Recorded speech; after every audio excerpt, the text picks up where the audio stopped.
Glanda tiroidă este un organ extrem de important, este un organ care produce hormonii tiroidieni. Sunt acei hormoni care asigură combustibilul pentru toate celulele din organism. Atunci când funcția glandei tiroide este modificată, este necesar să rezolvăm această problemă și vom rezolva ori prin tratament medicamentos, ori la un moment dat putem ajunge la intervenții chirurgicale. Sunt dr. Roxana Boanță, sunt medic primar chirurg și sunt supra-specializată pe chirurgie endocrină cervicală, adică chirurgia tiroidei și glandelor paratiroide. Și vă invit astăzi cu noi în sală să vedeți ce am operat.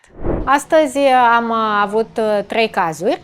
2 au necesitat intervenție chirurgicală. A fost vorba odată de un nodul asupra căruia plana o suspiciune serioasă bazată pe o puncție pe care am făcut-o înainte de operație, că ar fi un cancer tiroidian, motiv pentru care a fost o tiroidectomie totală.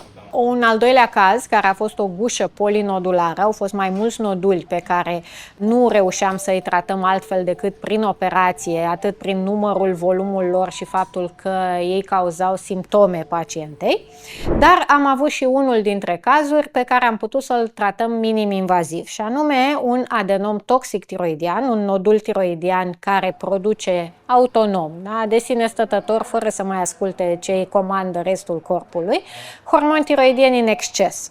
Și am reușit să facem acest lucru prin ablație cu radiofrecvență, un tratament care presupune un ghidaj al unei sonde în interiorul nodulului respectiv cu ajutorul ecografului, astfel încât prin distrucție termică nodulul respectiv să înceteze să funcționeze și să nu mai avem probleme.